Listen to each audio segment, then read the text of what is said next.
اور دوسرے رکعت میں قل اعوذ برب الناس پڑھا اور سلام پھیر کر سلام پھیرے تو فجر کی اذان ہو رہی تھی. شیخ عبدالحق محدث دہلوی نے فرمایا خوب یاد است، بہت اچھا یاد ہے، بہترین قرآن تم نے پڑھا. حیدر نام ہے کشمیر کے، اور یہ واقعہ کشمیر کی تاریخوں میں لکھا ہوا ہے. اور ہمارے بہت بڑے بزرگ گزرے ہیں، بہت بڑے عالم گزرے، بہت بڑے محدث، حضرت مولانا حبیب الرحمن اعظمی رحمہ اللہ تعالیٰ، وہ شاگرد تھے علامہ انور شاہ صاحب رحمہ اللہ تعالیٰ کے. مولانا حبیب الرحمن اعظمی نے اپنی کتاب میں اس واقعے کو لکھا. اعظم گڑھ کا شخص ہے، کشمیر کا واقعہ لکھ رہا ہے. ایسے کشمیر کے لوگ پیدا ہوئے ہیں. خیر، بلکہ اس سے بھی زیادہ، اس سے پہلے اللہ اکبر، کشمیر میں اسلام پہنچا ہے. حضرت سید عبد الرحمن بلبل رحمہ اللہ تعالیٰ کے ذریعے سے کشمیر میں اسلام پہنچا. اس سے پہلے کشمیر میں اسلام کی دولت نہیں آئی تھی.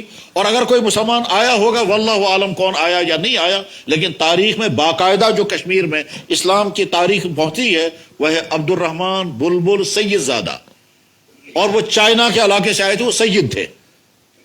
ان کے ساتھ کتنے افراد ہیں واللہ عالم. اور جب کشمیر میں پہنچے ہیں تو یہاں اس زمانے میں جو بادشاہ تھا رنچن، اس کو انہوں نے اسلام کی دعوت دی اور وہ مسلمان ہو گیا.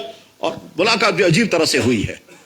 ساری تاریخوں میں واقعہ تو نہیں ہے، لیکن ملاقات بڑی عجیب طرح سے ہوئی ہے. وہ کہ ساری رات وہ دریائے جہلم کے کنارے پر عبادت کرتے رہے، ایک پتھر پر سجدے کرتے رہے اور دعائیں کرتے رہے کہ یا اللہ مجھے کل صبح یہاں کے بادشاہ سے ملنا ہے. مجھے نہیں معلوم ہے وہ جیل میں مجھے ڈالیں گے یا مہمان خانے میں رکھیں گے. مجھے نہیں معلوم ہے میری بات سنیں گے یا مجھے دھکے دے کر نکال دیں گے. مجھے یہ بھی معلوم نہیں کہ اندر جانے بھی دیں گے یا نہیں، اپائنٹمنٹ ملے گا بھی یا نہیں. ساری رات وہ سجدے کرتے رہے اور اپنے گرم گرم آنسو اس پتھر پر گراتے رہے. ایک طرف سے اللہ کا فیصلہ، اس شخص کی قربانی، ساری رات کی نمازیں، اور صبح کو فجر کی نماز پڑھ رہے تھے. تو بادشاہ اپنے محل کے اندر تڑپ رہا تھا، اس کو نیند نہیں آ رہی تھی. وہ ساری رات کروٹیں بدلتا رہا، اس کو بے قراری تھی، سمجھ میں نہیں آتا تھا بے قراری مجھے کس چیز کی ہے. بہرحال وہ صبح سویرے اٹھا، کھڑکی سے دیکھا تو دریا کے کنارے پر ایک بزرگ اٹھک بیٹھک کر رہا ہے. نورانی چہرہ تھا. اپنے ملازم کو بلا کر کے کہا اس بوڑھے کو لاؤ. چنانچہ وہ نیچے اتر گیا اور کہا آپ کو بادشاہ اندر بلا رہا ہے. شیخ عبد الرحمن بلبل رحمہ اللہ تعالیٰ کہتے ہیں میں سوچنے لگا یا اللہ، میں تو سوچ رہا تھا کہ اندر جانے کے لیے کیسے جاؤں گا، اپائنٹمنٹ ملے گا بھی یا نہیں. انہوں نے تو مجھے وہیں سے بلا لیا. پھر کہا یا اللہ، میں نے جو دعائیں رات بھر کی ہیں ان دعاؤں کا قبولیت کا وقت آ گیا. اندر داخل ہو گئے. بادشاہ نے پوچھا تم کون ہو اور یہاں کیسے آئے اور یا تم کیا کر رہے تھے.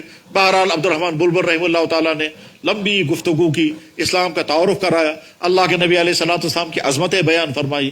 اللہ کا فیصلہ تھا، دوپہر سے پہلے رنچن نے کلمہ پڑھا، مسلمان ہو گیا اور اس کا نام صدر الدین رکھا.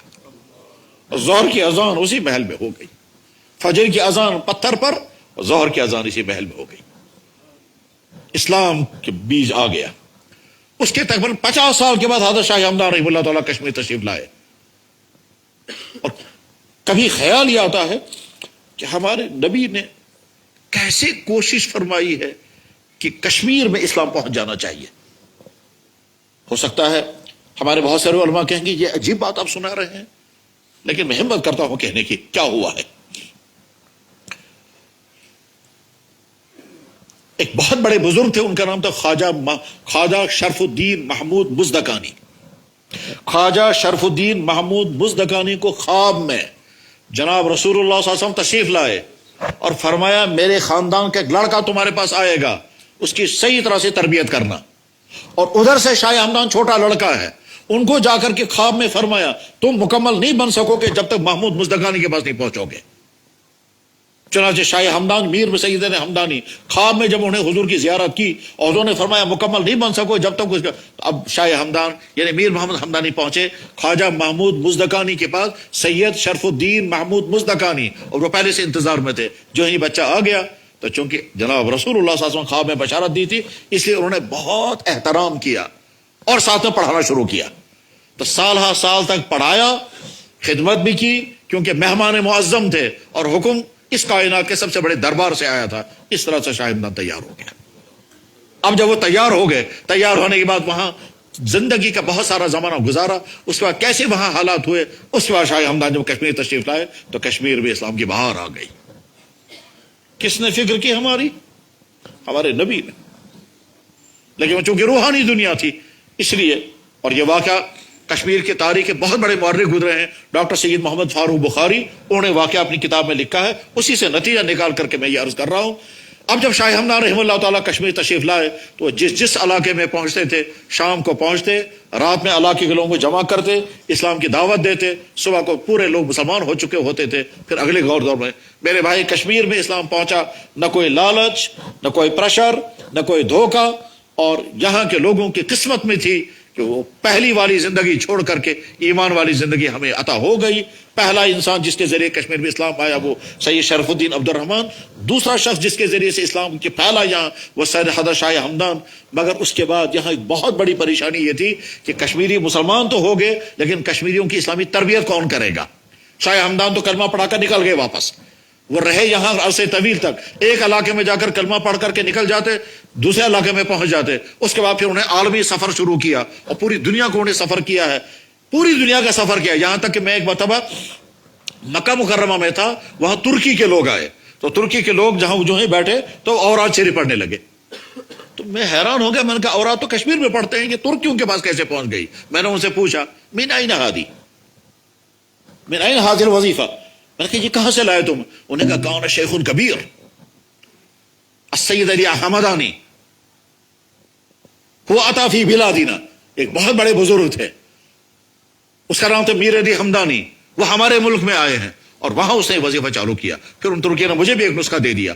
تو شاہ ہمدان نے پوری دنیا کا سفر کیا ہے، یہاں کشمیر میں اسلام مکمل، میں سمجھانا چاہ رہا ہوں، آگے سمجھے آپ دے گئے۔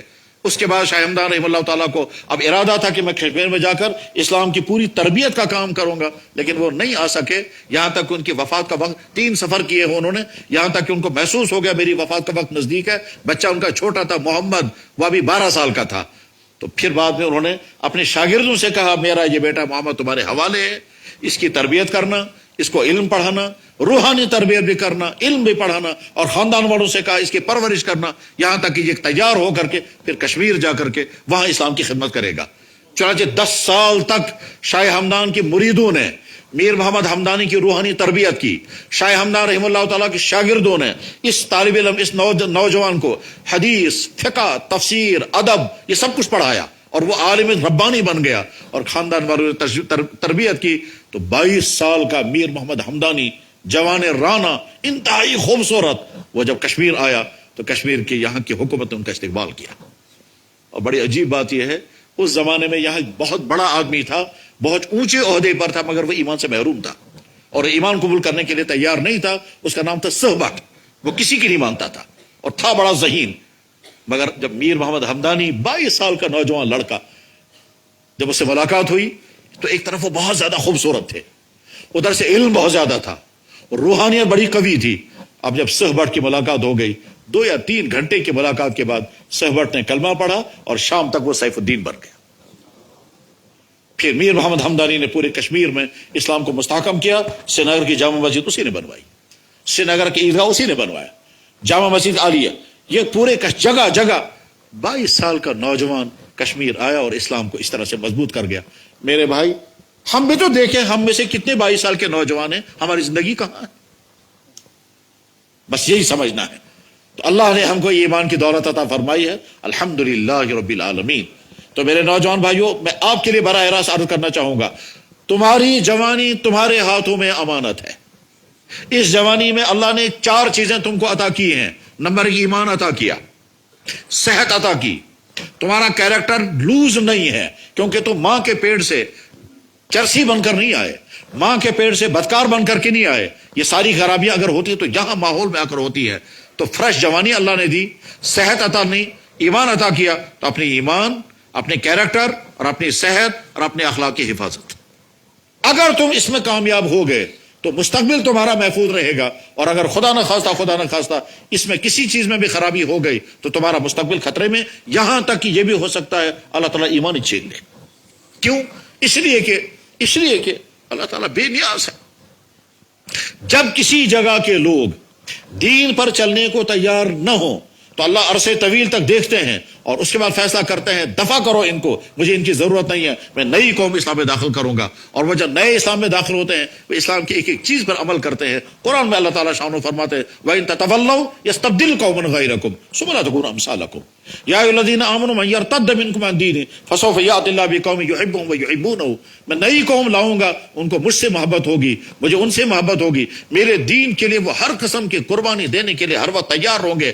میرے دین پر چلتے ہوئے تم کو رکاوٹیں آتی ہیں، وہ فخر کریں گے میرے دین پر چلتے ہوئے۔ لا يخافون لومۃ لائم، تم شرماتے ہو لوگ کیا کہیں گے میں نے داڑھی رکھی، لوگ کیا کہیں گے میں نے ٹوپی پہنی، لوگ کیا کہیں گے میں نماز پڑھ رہا ہوں، وہ فخر کے ساتھ۔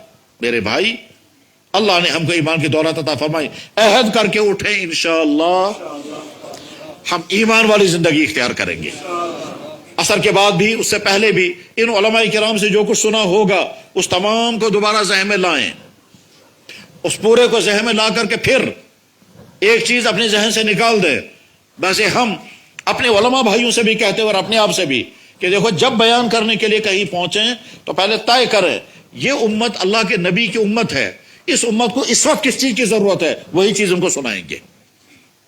اور اپنی شہرت کے لیے نہیں، اپنی نیتیں ٹھیک کریں بیان کرنے والے، یہ تو بیان کرنے والوں کے لیے ہے، اور سننے والوں کے لیے نصیحت کیا ہوتی ہے کہ اپنی نیتیں ٹھیک کرنی چاہیے۔ نیت ٹھیک کرنے کا مطلب یہ ہوتا ہے کہ میرے بھائیوں اس لیے مت بیٹھا کرو سننے کے لیے کہ ہم چیک کریں گے مولانا صاحب کو بیان مزیدار تھا یا نہیں، اور اچھا بیان کیا یا نہیں، اور کون سا بیان نہیں۔ یہ اس کرسی پر بیٹھنے والا امانت دار ہے، اللہ اور اللہ کے نبی کا دین امت تک پہنچانا ہے۔ اس میں میٹھے انداز میں بات کرنی ہے، کڑوی بات نہیں کرنی ہے، طنز نہیں کرنے ہیں، کسی کو برا بھلا نہیں کہنا ہے، اللہ کا دین میٹھے انداز میں امت تک پہنچانا اپنے بھائیوں تک۔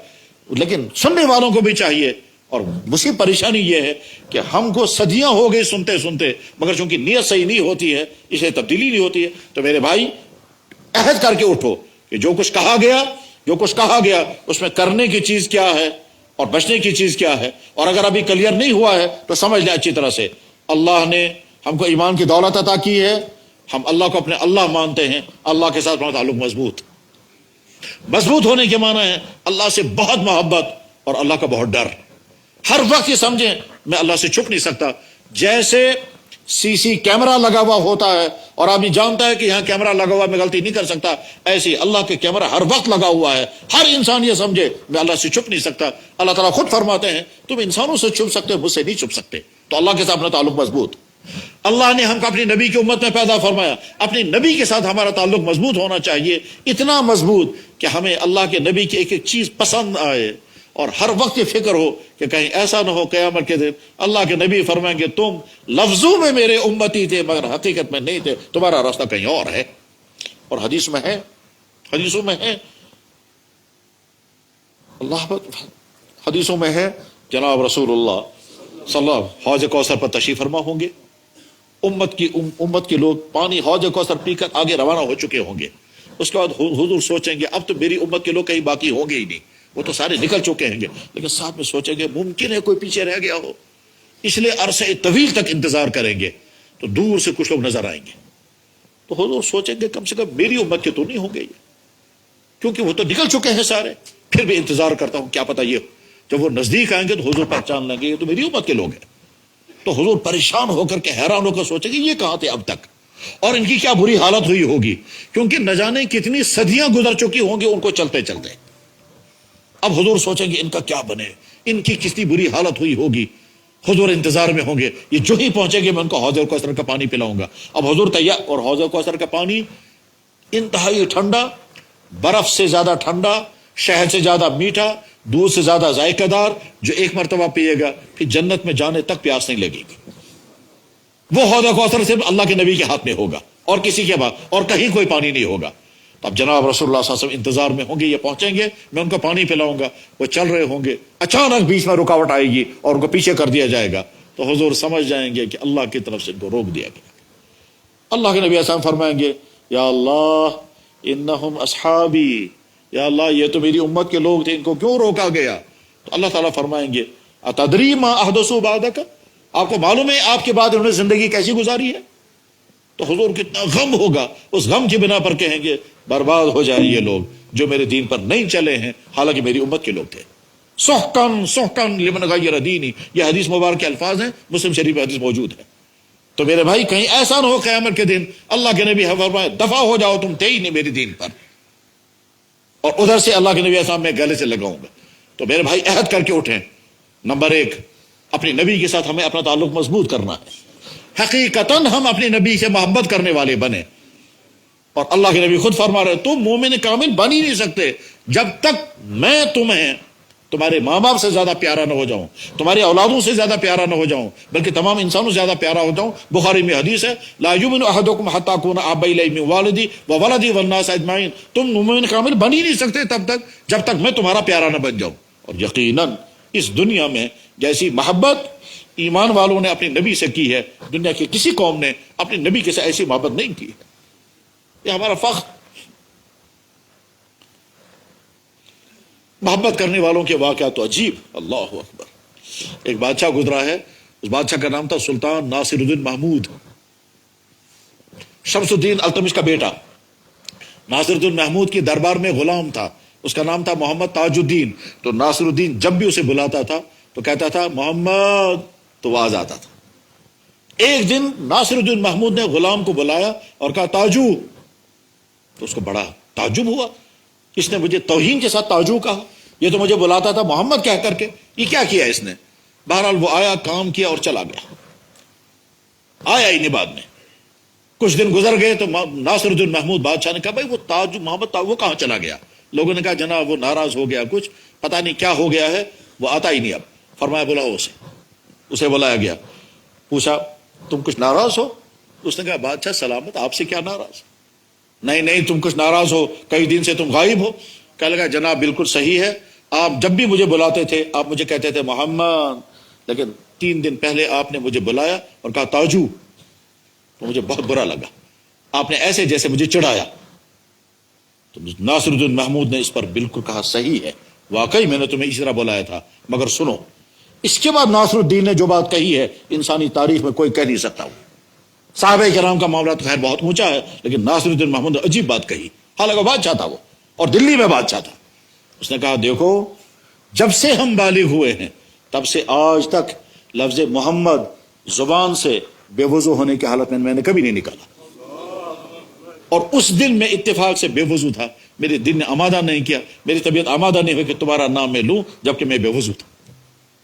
جب میں نے یہ واقعہ سنا میں سوچتا رہا پتہ نہیں سچ بھی ہے یا نہیں، اور اگر کہیں میں بیان کروں گا تو لوگ مجھے کہیں گے حوالہ لاؤ، اور علماء اگر پوچھیں گے تو وہ کہیں گے جناب آپ نے کہاں واقعہ پڑھا؟ تو میں نے تحقیق کی تو بعد میں پتہ چلا واقعہ بالکل صحیح ہے، اور واقعتاً یہ ہوا ہے۔ علی گڑھ یونیورسٹی میں ایک جو وائس چانسلر گزرے ہیں ڈاکٹر خلیق احمد نظامی، ان کی کتاب لی ہے سلاطین دہلی کے مذہبی رجحانات، اس میں واقعہ موجود ہے۔ شیخ عبدالحق محدث دہلوی رحمہ اللہ تعالیٰ نے اس واقعے کو لکھا کہ ہاں یہ واقعہ صحیح ہے۔ تو غرض یہ کہ اللہ کے نبی سے محبت کرنے والے تو ایسے، حالانکہ یہ کوئی شرعی حکم نہیں ہے کہ آپ بغیر وضو کے لفظ محمد زبان سے کہہ ہی نہیں سکتے، مگر محبت کرنے والا جب محبت کرتا ہے تو کہاں تک پہنچتا ہے۔ تو میرے بھائی ہم عہد کر کے اٹھیں گے، اللہ اور اللہ کے نبی نے جو کرنے کو کہا ہے وہ ہم کریں گے۔ نماز ہر مسلمان پر فرض ہے، زکوٰۃ ہر مالدار پر لازم ہے، روزہ ہر مسلمان پر فرض ہے، حج مالداروں پر فرض ہے۔ یہ 4 چیزیں اللہ کی ذات کے ساتھ ہیں۔ والدین کی خدمت اسلام کا حکم ہے، بیویوں کے ساتھ حسن سلوک اسلام کا حکم ہے، اپنی اولاد کی صحیح تربیت اسلام کا حکم ہے، اپنے بھائیوں کے ساتھ حسن سلوک اسلام کا حکم ہے، اپنے پڑوسیوں کے ساتھ حسن سلوک اسلام کا حکم ہے، اپنے رشتہ داروں کے ساتھ بہتر سلوک اسلام کا حکم ہے، اور کمائی میں حلال کی فکر کرنا اسلام کا حکم ہے، اور اخلاق ایسے برتنے چاہیے کہ ہمارے ذریعے سے کسی ایمان والے کو کوئی تکلیف نہ ہو، نہ ہماری زبان سے نہ ہمارے رویے سے اسلام کا حکم ہے۔ تو یہ کرنے والے کام ہیں، اور بچنے والے کاموں میں شرک حرام، ماں باپ کی نافرمانی حرام، شراب حرام، رشوت حرام، سود حرام، زناکاری حرام، نامحرم عورتوں کے ساتھ تعلقات جوڑنا سخت ترین حرام، زبان سے جھوٹ بولنا حرام، آنکھوں سے غلط دیکھنا حرام، اور خاص طور پر آج کے نوجوانوں کے ہاتھوں میں یہ جو موبائل ہے، اس موبائل کے ذریعے سے کیا کیا حرام ہوتا ہے اس کو سمجھ کر کرنا ضروری ہے۔ اور یہی نہیں ہے کہ جناب ہمارا وہ نوجوان جو سکن ٹائٹ پہن کر کے اسی بیچارے کو خطرہ ہے، نہیں، جس کے سر پر ٹوپی ہے، جس کے چہرے پر داڑھی ہے، جو مدرسے میں رہ رہا ہے، اس کے لیے بھی خطرہ ہے، اس کو بھی شیطان لگا ہوا پیچھے، وہ بھی ہو سکتا ہے رات کو موبائل پر نہ جانے کیا کیا دیکھتا ہوگا۔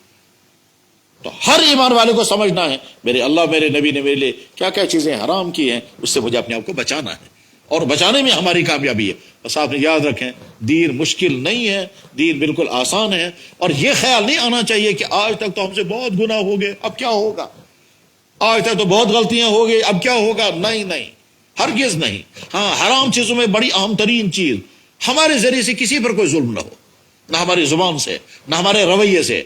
والدین کے اولادوں پر ظلم نہ ہو، شوہروں سے بیویوں پر ظلم نہ ہو، بھائیوں سے بھائیوں پر ظلم نہ ہو، ڈاکٹروں سے پیشنٹوں پر ظلم نہ ہو، دکاندار عوام پر ظلم نہ کریں، افسر ملازمین پر ظلم نہ کریں، کوئی کسی پر ظلم نہ کریں۔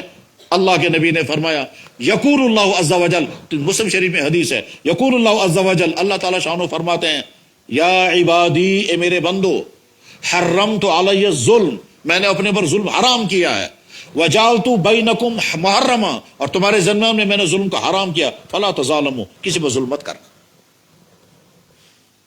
ہر آدمی غور کر کے دیکھے میرے ذریعے سے کسی پہ زیادتی تو نہیں ہو رہی ہے، میری زبان سے، میرے رویے سے، اور جن انسانوں کے ساتھ ہم رہ رہے ہیں ان کے ساتھ ہمارے نبی نے ہم کو یہی سکھایا۔ فرمایا جناب رسول اکرم صلی اللہ علیہ وسلم نے اللہ کو سخت نفرت ہے اس انسان سے جو الد الخصم ہے، بخاری میں حدیث ہے، ابغض الرجال الی اللہ الد الخصم، اللہ کی نظر میں سخت نفرت والا وہ انسان ہے جو الد الخصم۔ الد الخصم کا مطلب وہ انسان جس کا رویہ، جس کا بیہیویئر، جس کا طرز عمل ایسا ہو کہ سارے لوگ اسے دور رہتے ہوں، سارے لوگ اسے ڈرتے ہوں، سارے لوگ اسے کان پکڑتے ہوں۔ یعنی اللہ کے نبی یہ چاہتے ہیں کہ میرا امتی اچھے سے اچھا بنے، اچھا شوہر، اچھا باپ، اچھا بیٹا، اچھا بھائی، اچھا دکاندار، اچھا کسٹمر، اچھا افسر، جہاں رہو اچھے سے اچھا رہو۔ یہی ہمارا دین، یہی اللہ کے نبی چاہتے تھے۔ اس میں جب غلطیاں ہوئی ہوں گی تو غلطیوں میں گھبرانا نہیں ہے، مایوس نہیں ہونا ہے۔ فرمایا جناب رسول اکرم صلی اللہ علیہ وسلم نے اللہ کی ذات کا تعارف کرتے ہوئے کہا ما احد اصبر من اللہ، اللہ سے زیادہ برداشت کوئی نہیں کرتا، اور یقیناً اللہ سے زیادہ برداشت کوئی نہیں کرتا۔ ہم ذرا غور کریں، آج تک زندگی میں آنکھ کتنی مرتبہ غلط استعمال ہوئی ہوگی؟ کوئی شمار نہیں۔ کان کتنی جگہ غلط استعمال ہوئے ہوں گے؟ کوئی شمار نہیں۔ ان ہاتھوں سے کتنی مرتبہ غلطیاں ہوئی ہوں گی؟ کوئی شمار نہیں، ٹھیک ہے نا؟ لیکن اللہ نے ایکشن کتنی مرتبہ لیا؟ کبھی نہیں۔ کتنا اللہ نے برداشت، ما احد اصبر من اللہ، اللہ سے زیادہ برداشت کوئی نہیں کرتا۔ اور اللہ اپنے بارے میں کہتے ہیں کتب ربکم، تمہارے رب نے لکھ رکھا ہے اپنے بارے میں، اور رحمہ، کتب رب نفس رحمہ، اپنے بندوں پر رحم کرنا، من عمل منکم سوءا بجہالۃ، جس نے غلطی میں، غلطیاں نادانی میں، جہالت میں، کسی بھی وجہ سے غلطیاں کی، گناہ کیے، اللہ فرماتے میں نے اپنے اوپر لکھ کے رکھا ہے، ان بندوں کی پکڑ مت کرنا۔ اور اسی لیے آج تک ہمیں اللہ نے پکڑ نہیں فرمائی۔ ہم اگر کہیں گے یا اللہ کب کیا کیا ہم نے کیا، بہت کچھ بھولا، کچھ یاد ہے، اور جو یاد ہے اس کو زبان پہ لانا بھی مشکل ہے، مگر آپ نے نہ رسوا کیا نہ سزا دی۔ تو بس عہد کر کے اٹھے انشاءاللہ، ہم اپنے اللہ سے مایوس نہیں، اللہ سارے گناہ معاف کرنے کو تیار، شرط ہم نئی زندگی گزاریں۔ ہمارا تعلق اپنے اللہ کے ساتھ مضبوط سے مضبوط تر، ہمارا تعلق اپنے نبی کے ساتھ مضبوط سے مضبوط تر، خاتم النبی رحمت للعالمین کے ہم امتی، ہمارا تعلق قرآن کے ساتھ مضبوط سے مضبوط تر ہو جائے۔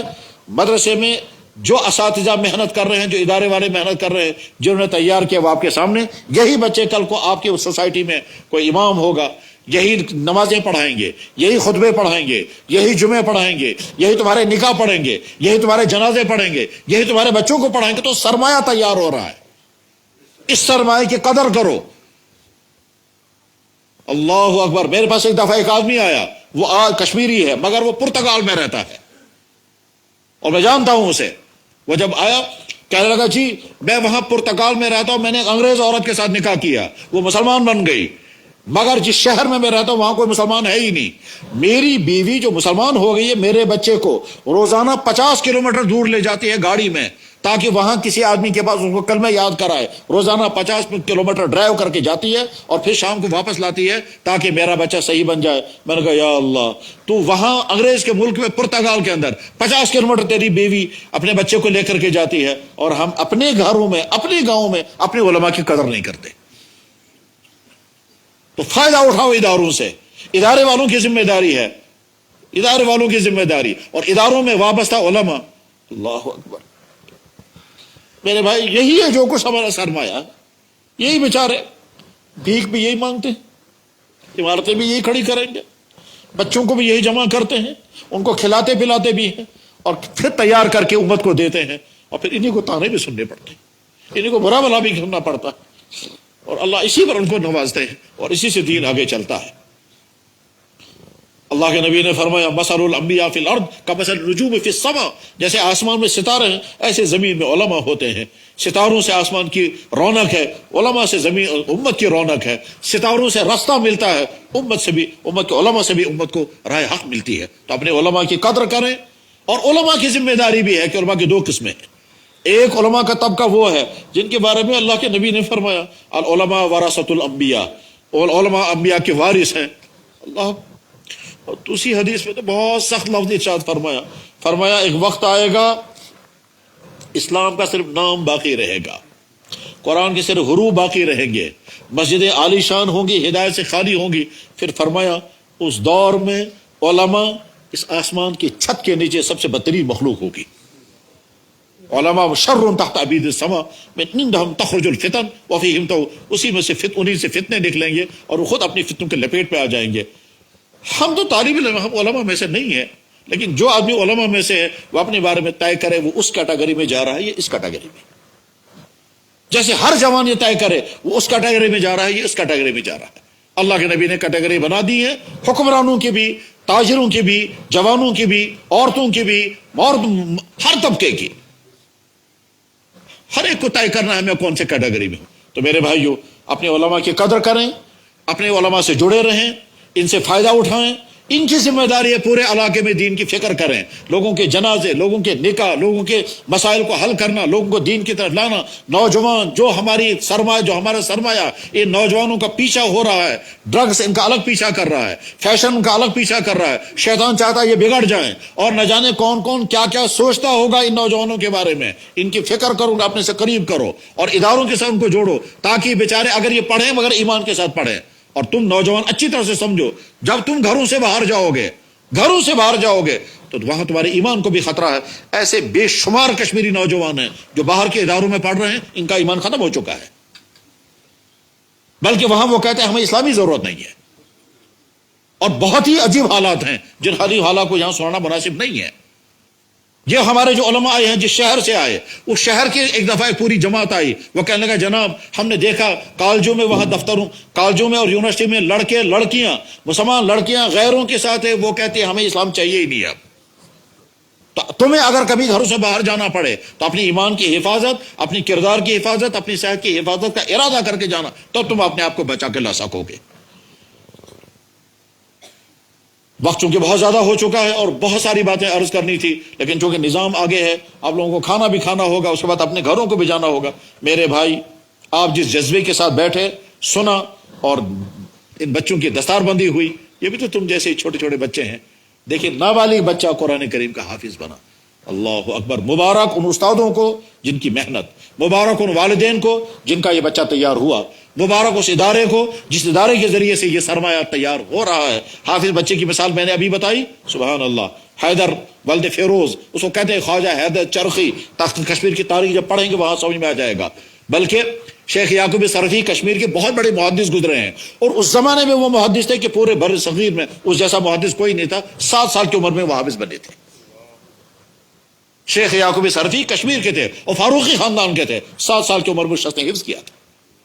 اور ابھی چند دنوں پہلے میں نے ایک بچے کو دیکھا، ایک بچی کو دیکھا، 8 سال کی عمر ہے اور حافظہ بن گئی، اور وہ بھی 9 مہینے کے اندر اس نے قرآن حفظ کیا۔ دنیا میں کارنامے انجام دینے والے ہوتے ہیں، فخر۔ تو بہرحال مدرسے والوں کو مبارک، ان استادوں کو مبارک، ان والدین کو مبارک، اور آپ بھی انشاءاللہ ارادہ کریں ہم اپنے بچوں کو دین پڑھائیں گے۔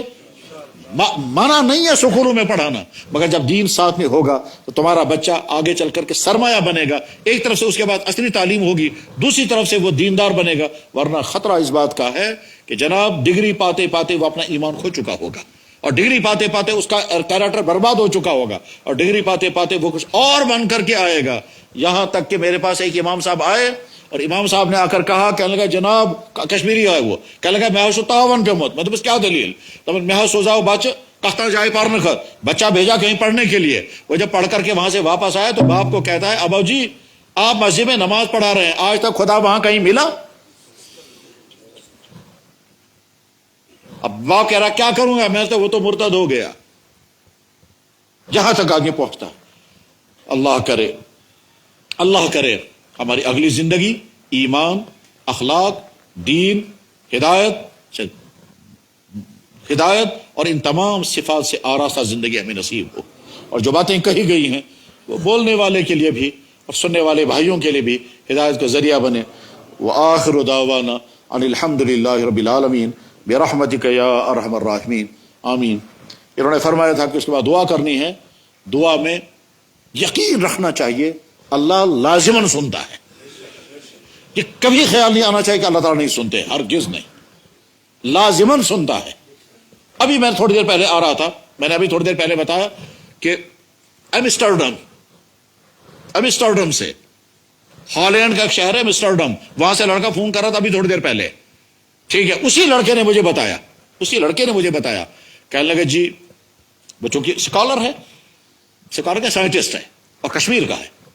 اس لڑکے نے مجھے بتایا، کہنے لگا جی میں نے اپنے جاب تبدیل کر دیا تھا، میں کسی دوسرے ادارے میں چلا گیا تھا. جب میں نے وہاں جوائن کر لیا تو میں نے باس سے کہا کہ سر مجھے نماز پڑھنی ہوتی ہے تو مجھے نماز پڑھنے کے لیے جگہ چاہیے. اس نے پوچھا کیا ہے یہ نماز؟ میں نے کہا سم تھنگ پرائر، کچھ عبادت ہے. کہنے لگا اچھا پرائر، اس کا مطلب اس کے لیے تمہیں سائلنٹ روم ہونا چاہیے. میں نے کہا جی ہاں سائلنٹ روم ہونا چاہیے. کہنے لگے کیمپس میں تو سائلنٹ روم ہے ہی نہیں، اویلیبل نہیں ہے، ہم نہیں دے سکتے تمہیں.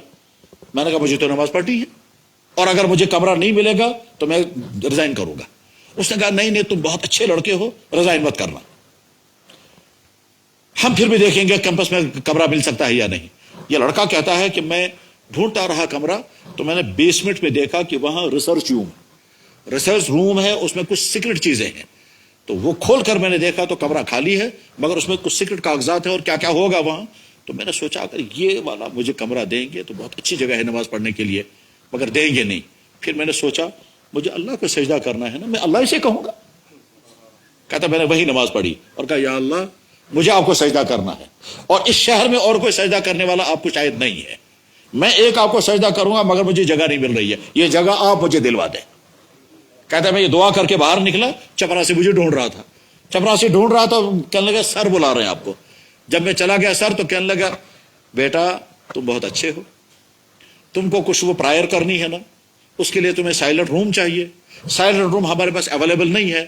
اب ہم ڈیسائیڈ کر رہے ہیں اگر تم پسند کرو تو ہم تمہیں بیسمنٹ دے دیں گے، جو بیسمنٹ ریسرچ روم ہے. میں حیران ہو گیا، میں تو ابھی دعا کر کے آیا. کہنے لگے اسے آرڈر نکالا چابی ان کے حوالے کر دو. چابی مجھے دے دی گئی. اس کے بعد میں نیچے چلا گیا اور اسی جگہ سجدہ کر کے میں نے کہا یا اللہ کون کہتا ہے آپ نہیں سنتے، ابھی تو میری بات آپ نے سن لی. یقین رکھنا چاہیے اللہ تعالیٰ دعا قبول کرتے ہیں مگر فوراً کبھی ادا نہیں کرتے. اس میں دیکھتے ہیں میرا بندہ مجھ سے اٹیچ رہے، یہ بار بار مجھ سے مانگتا رہے. اگر میں نے پہلے ہی دن دے دیا یہ مجھے بعد میں بھول جائے گا، یہ پوچھے گا ہی نہیں مجھے. اس لیے کبھی بہت دن تک اٹیچ رکھنے کے لیے منگواتے ہیں، تڑپاتے ہیں اور اللہ کو بہت پسند آتا ہے تڑپنا. اللہ اکبر. حضرت عائشہ صدیقہ رضی اللہ عنہ سے کسی نے پوچھا اللہ کے نبی نے کوئی عجیب بات سنائیے. حضرت عائشہ نے فرمایا ان کی کون سی بات عجیب نہیں تھی. پھر فرمایا ایک دن میں نے رات کو دیکھا جب آرام کرنے کے لیے لیٹتے ہی فوراً کھڑے ہو گئے. کہنے لگا عائشہ تم آرام کرو. اور حضور کھڑے ہو گئے، کھڑے ہو کر کے روتے رہے، پھر رکوع میں روتے رہے، پھر سجدے میں روتے رہے، پھر کھڑے روتے رہے، پھر رکوع میں، اور ساری رات اسی طرح سے گزارتی. یہ عائشہ بیان فرماتی ہیں حدیث کی کتابوں میں، فضائل اعمال میں بھی حدیث موجود ہے. بہرحال دعا میں یقین کرنا چاہیے کہ اللہ ضرور سنتے ہیں.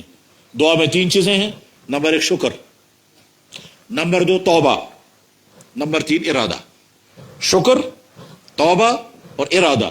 شکر کس کس چیز کا وہ خود ہی سمجھ میں آ جائے گا، اور توبہ کس کس چیز سے وہ بھی سمجھ میں آ جائے گا، اور ارادہ کن کن کاموں کا وہ بھی سمجھ میں آ جائے گا. بس اسی جذبے کے ساتھ ہم دعا کریں گے اور یقیناً اللہ کی رحمت متوجہ ہے. بلکہ ہو سکتا ہے اللہ تعالیٰ شان حدیث میں موجود ہے، اللہ کے نبی علیہ السلام نے فرمایا ینزل تبارک و تعالی الی السماء الدنیا فی کل لیلۃ. اللہ تعالیٰ ہر رات پہلے والے آسمان پر اتر کر کے آ کر پھر کہتے ہیں هل من سائل فاعطیہ، کون مانگنے والا ہے میں اس کو عطا کروں گا. اور اللہ کے نبی نے فرمایا ہمیں یقین ہے کہ اللہ تعالیٰ شام آسمان اول پر اتر کے آئے ہوں گے. ایک حدیث میں تو رات کا لفظ ہے اور ایک حدیث میں رات کے اخیر کا لفظ ہے. رات کے اخیر میں اتر کر کے آتے ہیں. رات کو کبھی اٹھنا چاہیے کمرے میں اندھیرا کر کے, پھر نماز پڑھ کر پھر کہنا یا اللہ آپ کی طرف سے اعلان ہو رہا ہوگا, میں سنتا تو نہیں ہوں مگر آپ کے نبی نے کہا, اس سے زیادہ حق بات کون سی ہے, تو یا اللہ آپ کی طرف سے اعلان ہو رہا ہوگا, میں دامن کھول کے آپ کے سامنے. دو زانوں بیٹھیں, درود شریف پڑھیں اور پھر دعا کرتے ہیں.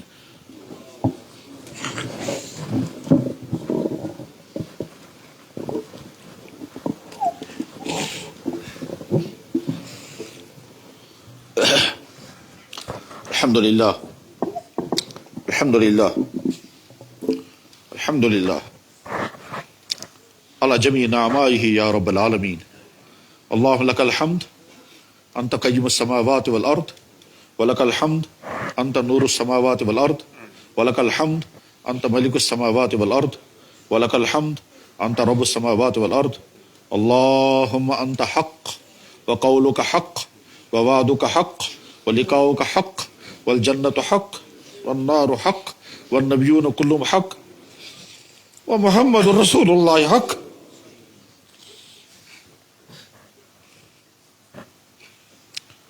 اللہم لک الحمد کما ینبغی لجلالک. اللہم صل وسلم وبارک علی سید المرسلین وامام المتقین وخاتم النبیین ورحمت للعالمین وعلی آلہ الطیبین الطاہرین یا رب العالمین. یا دائما بلا فنا یا قائم بلا زوال یا مدبر بلا وزیر یا رازق بلا نصیر یا من هو علی کل شیء قدیر انت بالاجابۃ جدیر یا رب العالمین. یا اللہ یا اللہ ہم یہاں آپ کے گھر میں حاضر ہیں. یا اللہ یہاں کوئی دنیاوی مقصد نہیں. دنیا میں شادیوں میں لوگ جمع ہوتے ہیں, تعزیت کی جگہوں پر جمع ہوتے ہیں, کھیل تماشے کے لیے جاتے ہیں اور نہ جانے کن کن کاموں کے لیے لوگ جمع ہوتے ہیں. ہم یہاں جمع ہوئے, جو بھی آنے والا آیا, کوئی بہت دور سے آیا آپ کا دین بیان کرنے کے لیے, بھائی چاروں طرف سے آئے آپ کا دین سننے کے لیے. یا اکرم الاکرمین یا ارحم الراحمین, ہم آپ کو گواہ بنا کر کے کہتے ہیں آپ ہمارے اللہ ہیں. ہم آپ کو گواہ بنا کر کے کہتے ہیں آپ کا وہ نبی جو کائنات کے لیے نبی بن کر کے آیا, ہم اعلان کر کے کہتے ہیں وہ نبی صادق ہیں. یا اکرم الاکرمین یا ارحم الراحمین. یا اللہ یا اللہ آپ کے نبی نے ایک مرتبہ کلمہ پڑھا اور کلمہ بھی اس طرح سے پڑھا. آپ کے نبی نے فرمایا اللہم انی اشہدک واشہد حملۃ عرشک واشہد جمیع خلقک علی انی اشہد ان لا الہ الا انت. آپ کے نبی نے فرمایا یا اللہ میں آپ کو گواہ بناتا ہوں, آپ کے تمام مخلوقات کو گواہ بناتا ہوں, عرش کے حام اٹھانے والے فرشتوں کو گواہ بناتا ہوں. اتنی بڑی گواہی دے کر میں گواہی دے رہا ہوں آپ میرے اللہ ہیں اور میں گواہی دے رہا ہوں میں آپ کا نبی ہوں. پھر آپ کے نبی نے فرمایا اے اللہ یہ جو میں نے گواہی دی یہ گواہی میری طرف سے میرے اس امتی کے نام اعمال میں لکھ دیجئے جس نے آج تک ایسی گواہی نہیں دی ہوگی. یا اللہ ان کی گواہی ہمارے نام اعمال میں لکھ دیجئے.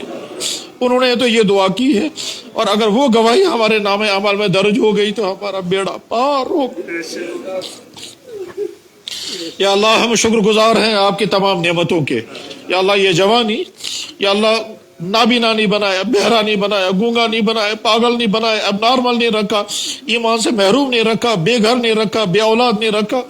یا اکرم الاکرم نے یہ ساری نعمتیں عطا کی ہیں, ایک ایک نعمت پر ہم شکر ادا کرتے ہیں. ایمان کی دولت عطا کی, اپنے نبی کی امت میں پیدا فرمایا. یا اللہ دین سننے کے لیے جمع ہونا نصیب فرمایا, اپنے کو سجدے کرنے کی توفیق عطا فرمائی. یا اللہ روزے رکھ, جو کچھ بھی ہم سے کبھی کبھی ہوا وہ آپ کا احسان ہے اور اگر کبھی ہم نے نہیں کیا تو ہماری غلطی ہے. یا اللہ جو کچھ آپ نے عطا فرمایا اس پر ہم شکر گزار ہیں. یا اللہ تمام نعمتوں کے, جسمانی نعمتیں, گھریلو نعمتیں, والدین, اولاد, عزت, خوشیاں, شوق, جوانیاں, یا اکرم الاکرم اور ایمان, ان تمام نعمتوں پر شکر گزار ہیں. اور اے اللہ ایک بہت بڑی نعمت آپ نے اور بھی عطا فرمائی ہے, اس پر بھی ہم آپ کا شکر ادا کرتے ہیں جس نعمت کی طرف ہمارا کبھی خیال نہیں جاتا. اور وہ نعمت یہ ہے کہ اپنی زندگی کے بارے میں ہم سوچتے ہیں بالغ ہونے کے بعد سے اب تک کب کیا کیا کیا ہوگا. ان آنکھوں نے کہاں غلط دیکھا ہوگا یاد نہیں, ان کانوں نے کہاں کہاں غلط دیکھا ہوگا سب یاد نہیں, ان ہاتھوں سے کہاں کیا کیا کیا ہوگا سب یاد نہیں. یا اکرم الاکرمین لیکن کچھ یاد آتا ہے. کہ اس گھر میں نے کیا کیا، اس کمرے میں کیا کیا کیا، اس گاڑی میں بیٹھ کر کیا کیا، اس دفتر میں کیا کیا، کس جنگل میں اور کھیت میں جا کر کیا کیا، کہاں بیٹھ کر کیا کھایا اور کیا پیا، کہاں کس سے ملاقات کی، اے اللہ کہاں کیا کیا کیا۔ بہت کچھ بھول گیا، کچھ یاد ہے، اور جو یاد ہے اس میں بھی شرمندگی ہے۔ ڈرتے ہیں ماں باپ نہ سنیں گے تو کیا کہیں گے، سوچتے ہیں اولاد سنیں گے تو کہیں گے میرا باپ کیسا تھا، سوچتے ہیں ہماری بیویاں سنیں گے تو کہیں گے ہمارا شوہر نے کیا کیا کیا۔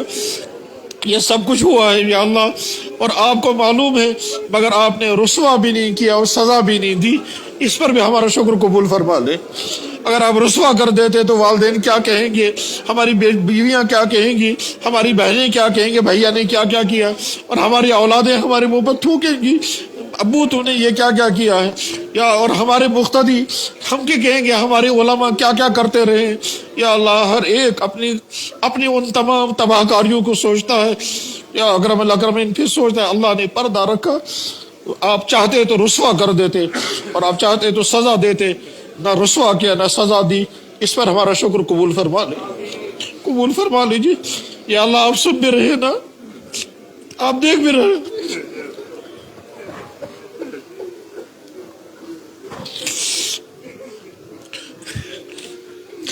یا اللہ، آپ کے نبی نے دعا کرتے ہوئے کہا اللہم انک تسمع کلامی وتری مکانی وتعلم سری وعلانیتی۔ یا اللہ آپ مجھے دیکھ رہے ہیں میں کہاں بیٹھا ہوں، آپ مجھے دیکھ رہے ہیں میں کیا کہہ رہا ہوں، آپ میری ضرورتیں مجھ سے زیادہ جانتے ہیں، میری کوئی چیز آپ سے چھپی ہوئی نہیں۔ یہ تو آپ کے نبی نے فرمایا۔ پھر آپ کے نبی نے دعا کرتے ہوئے کہا اے اللہ میں مسکین کی طرح آپ کے سامنے ہاتھ پھیلا رہا ہوں۔ پھر آپ کے نبی نے فرمایا میں بلک بلک کر آپ کے سامنے گڑ گڑا رہا ہوں۔ اسألوک مسألة المسکین وابتہل الیک ابتہال العبد المذنب الذلیل ندعوک کدعاء البائس الفقیر۔ آپ کے نبی نے فرمایا جیسے کوئی فقیر کسی دروازے پر بھکاری مانگتا ہے ایسے میں آپ کے دروازے پر مانگتا ہوں۔ یا اللہ وہ جو آپ کے نبی نے اس طرح کے الفاظ فرمائے، یا اللہ وہ ہم کو سکھانے کے لیے فرمائے، وہی الفاظ ہماری طرف سے آپ سن لیجئے۔ یا اکرم الاکرمین، آپ کے نبی نے ایک مرتبہ دعا کرتے ہوئے کہا اے اللہ آپ نے مجھے نعمتیں عطا کی تاکہ میں نعمتیں کھا کر شکر ادا کروں، میں شکر کر نہ سکا پھر بھی آپ نے مجھے رسوا نہ کیا۔ یا اکرم الاکرمین، وہ تو شکر کرنے والوں میں سب سے اونچے تھے، یہ تو ہم کو سکھانے کے لیے کہا۔ نعمتیں آپ نے عطا کی، ان کو استعمال کیا، جوانی آئی پھر اس کو آپ کے نافرمانی میں استعمال کیا، پھر بھی آپ نے ہم کو ذلیل نہیں کیا۔ یا اللہ ہمارا شکر قبول فرما لیجئے۔ یا اللہ ہم نے توبہ کی ہر گناہ سے، یا اللہ جب جو گناہ ہوا ہے، نمازیں چھوٹی ہیں تو معاف کر دیجئے، یا اللہ پڑھی ہیں مگر بے جانی سے پڑھی ہیں تو معاف کر دیجئے، سستی کاہلی غفلت ہوئی ہے معاف کر دیجئے، یا اللہ زکوٰۃ فرض تھی ادا نہیں کہ معاف کر دیجئے، یا اللہ روزے فرض تھے ادا نہیں کہ معاف کر دیجئے، ماں باپ کے حق تلفیاں ہوئی ہوگی معاف کر دیجئے، بیویوں پر ظلم ہوگا معاف کر دیجئے، اور اس جوانی کو نہ جانے کن کن کاموں میں کہاں لگایا ہوگا، یا اللہ معاف کر دیجئے۔ یا اللہ یہ آج کے جوان قابل نفرت نہیں ہے، یہ تو قابل رحم ہے۔ ان بیچارے جوانوں کو ماحول وہی ملا ہے جس ماحول میں یہ اپنی جوانی کو نہیں بچا پاتے، نفس پیچھے لگا ہوا ہے۔ یا اللہ دوست ایسے ہی ملے ہوئے ہیں، شیطان بھی کوشش کر رہا ہے، ماحول بھی اسی طرح کا ہے، ہاتھوں میں موبائل ہیں، یہ ساری چیزیں ان کو کھینچ رہی ہے۔ اب یہ بیچارہ جوان کیسے بچ پائے گا؟ تو یا اللہ یہ قابل نفرت نہیں، قابل ترس، قابل رحم ہے۔ یا اللہ ان جوانوں کے اندر وہ ایمانی قوت پیدا فرما کہ اپنی جوانی کو تمام برائیوں سے بچانے میں کامیاب ہو جائے۔ یا اکرم الاکرمین، ان جوانوں کا ایمان بھی بچ جائے، ان کا کردار بھی محفوظ رہے، ان کی صحت بھی محفوظ رہے۔ یا اللہ ان کا مستقبل بہتر سے بہتر بنا دے، ایمان کے اعتبار سے، اخلاق کے اعتبار سے، روزگار کے اعتبار سے، نکاح اور ازدواج کے اعتبار سے اچھا مستقبل ان کو عطا فرما دیجئے۔ یا اکرم الاکرمین، آج کے دور میں سب سے زیادہ مظلوم آپ کا دین، غیر تو غیر ہے ہی، اپنے بھی آپ کے دین کو دھکے دے رہے ہیں۔ یا اکرم الاکرمین، دین پڑھنے کو بھی تیار نہیں، جو دین کا کام کرتے ہیں ان پر طنز کرنے کو امت تلی ہوئی ہے، رکاوٹیں اور مخالفتیں ہیں۔ یا اکرم الاکرمین یا ارحم الراحمین، بلکہ کوئی دین پر چلنا چاہتا ہے تو گھر والے رکاوٹیں ہیں، کہیں اولادیں چلنا چاہتے ہیں تو والدین رکاوٹ، کہیں والدین چلنا چاہتے ہیں تو اولادیں رکاوٹ، کہیں شوہر چلنا چاہتے ہیں تو بیویاں رکاوٹ، کہیں انسان چلنا چاہتا ہے تو دفتر والے رکاوٹ، اور کہیں بچہ چلنا چاہتا ہے تو سکول والے رکاوٹ۔ یا اکرم الاکرمین یا ارحم الراحمین، اپنے ہی ہم کو دین کے لیے رکاوٹیں بنے ہوئے ہیں۔ تو تیرا دین مظلوم، یا اللہ اس مظلوم دین پر یا اللہ ہم سے اگر ظلم ہو رہا ہے تو ہم کو یا اللہ توبہ کے توفیق عطا فرما، اور اس دین کو زندگی میں اتارنے کی توفیق ہمیں وہ زندگی عطا فرما کہ جب ہماری ڈائری ہمارے نبی تک پہنچے تو وہ خوش ہو جائیں کہ میرے امتی جوان کی بہترین کارگزاری میرے پاس پہنچ گئی۔ یا اکرم الاکرمین ہمیں سے جن کے جو مسائل ہیں وہ مسائل حل فرما، یا اللہ جن کی جو ضرورت ہے وہ ضرورتیں پوری فرما، یا اللہ جن کے جو حالات ہیں وہ حالات درست فرما، یا اکرم الاکرمین یا ارحم الراحمین۔ ہر ایک کا دل آپ کے سامنے کھلا ہوا ہے، ہر ایک کے دل میں دیکھ لیجئے کس کے دل میں کیا تمنا ہے، کس کے دل میں کن مشکلات کا غم، کس کے دل میں کن مصیبتوں کی فکر ہے۔ ہر ایک کے دل کو دیکھ لیجئے اور ہر ایک کو دل کو دیکھ کر کے ہر ایک کے حق میں فیصلہ کر دیجئے۔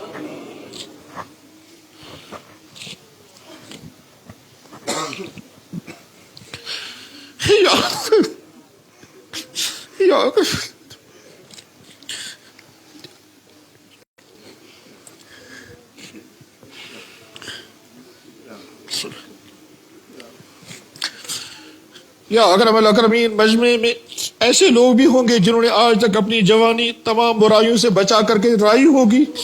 یا اللہ مجمع میں ایسے بھی ہوں گے جنہوں نے تیرے دین کو پڑھا اور دین پڑھاتے ہوں گے۔ مجمع میں ایسے بزرگ بھی ہوں گے جنہوں نے شاید توبہ کی ہوگی اور گناہوں سے ڈرتے ہوں گے، اور مجمع میں ہو سکتا ہے معصوم بچے بھی ہوں گے اور کوئی نہیں تو یا اللہ ابھی ہم نے دیکھا جن بچوں نے قرآن کریم حفظ کیا، یا اکرم الاکرمین آپ کے نبی نے فرمایا نا جس کے دل میں قرآن آ گیا اس کے والدین کو قیامت کے دن تاج پہنایا جائے گا۔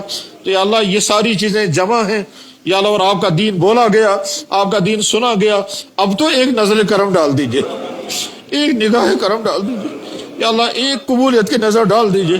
آپ سن بھی رہے اور دیکھ بھی رہے، ہر ایک کے غموں کی داستان آپ کے سامنے، ہر ایک کے دلوں کی آہوازاریاں آپ کے سامنے۔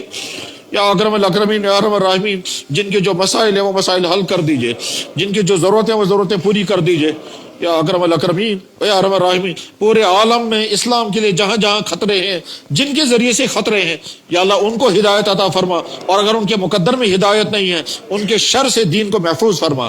یا اکرم الاکرمین ہدایت کے دروازہ سب کے لیے کھول دے، اور اگر مقدر میں ہدایت نہیں ہے تو یا اکرم الاکرمین ہر زمانے کے فرعونوں اور نمرودوں کو آپ نے گردنیں مروڑ دی، آج کے زمانے کے فرعونوں اور نمرودوں کی بھی یا اکرم الاکرمین جو تیرے دین کو ختم کرنے پر تلے ہوئے ہیں، یا اللہ ہم آپ کے حوالے کیس کر دیتے ہیں، آپ خود ہی نمٹ لیں۔ یا اکرم الاکرمین جب تیرے کعبے کو گرانے کے لیے ابرہہ آ رہا تھا تو آپ نے طیرن ابابیل استعمال فرمایا اور اپنے کعبے کی حفاظت کا انتظام فرمایا۔ اللہ آج کے زمانے میں اپنے دین اور امت کی حفاظت کے لیے کسی طیرن ابابیل کو کھڑا کر دیا۔ یا اللہ ہم کمزور ہیں، بے بس ہے، یا اللہ نہ ویسا علم ہے، نہ ویسا تقویٰ ہے، نہ ویسی قبولیت ہے۔ آج کے زمانے میں جیسے کیسے ہم ہی ہیں، یا اللہ ان علماء کو ثابت قدمی عطا فرما، ان کے علم میں ان کے عمل میں برکتیں عطا فرما، ان کو استقامت عطا فرما۔ ان کو مشکلات آتی ہیں، رکاوٹیں آتی ہیں تو گھبرا جاتے ہیں، گھٹنے ٹیک دیتے ہیں، بلکہ بعض دفعہ علاقے چھوڑ دیتے ہیں۔ یا اللہ جب امت کی طرف سے رکاوٹیں آتی ہیں یا اکرم اللہ ان کو ثابت قدمی عطا فرما۔ یا اللہ اگر انہوں نے بھی تیرے دین کا کام بند کر دیا تو یا اللہ ان نئی نسلوں کو پڑھانے والا کون ہوگا؟ پھر یہ مسجدوں کے امام کہاں سے آئیں گے؟ پھر یہ اذانیں کون پڑھیں گے؟ یا اکرم الاکرمین یا ارحم الراحمین ان علماء کو ویسا بنا دے جیسے تیرے دین کو مطلوب، اور امت کو ان علماء کی قدر دانی کی توفیق عطا فرما جس سے امت کے اندر دین زندہ ہو جائے۔ یا اکرم الاکرمین جناب رسول اکرم صلی اللہ علیہ وسلم کی بارگاہ اقدس میں ہم سب کی طرف سے بے شمار درود و سلام، بے شمار درود و سلام، بلکہ یا اللہ شروع کائنات سے آج تک جتنے بارش کے قطرے زمین پر اترے اس سے زیادہ درود و سلام ہماری طرف سے ان کی بارگاہ میں پہنچا دیجئے، اور جتنے جانوروں کی جسموں پر بال ہوگے اس سے بھی زیادہ درود و سلام ہمارا پہنچا دیجئے، اور جتنے ریگستانوں میں یا اللہ ریت کے ذرات ہیں اس سے زیادہ درود و سلام پہنچا دیجئے، اور جتنے چراگاہوں پر کھیتوں کے اندر گھاس کے تنکے اگے اس سے بھی زیادہ درود و سلام پہنچا دیجئے، اور جتنا آج تک آپ نے ان پہ درود و سلام اتارا ہوگا اس سے زیادہ ہماری طرف سے ان کے بارگاہ اقدس میں درود و سلام پہنچا دیجئے۔ ان کے ازواج مطہرات و ہماری مائیں ان کی بیٹیاں وہ کائنات کی شہزادیاں، ان کے صحابہ اور تابعین، فقہاء اور محدثین، اولیاء کرام، خصوصاً کشمیر کے وہ بزرگان جن کے ذریعے سے یہ دین ہم تک پہنچا، ان تمام کے درجات کو بلند سے بلند تر فرما، ان کے قبروں کو نور سے منور فرما، انہوں نے جتنی دعائیں مانگی ہیں وہ ساری ہم سب کے حق میں قبول فرما۔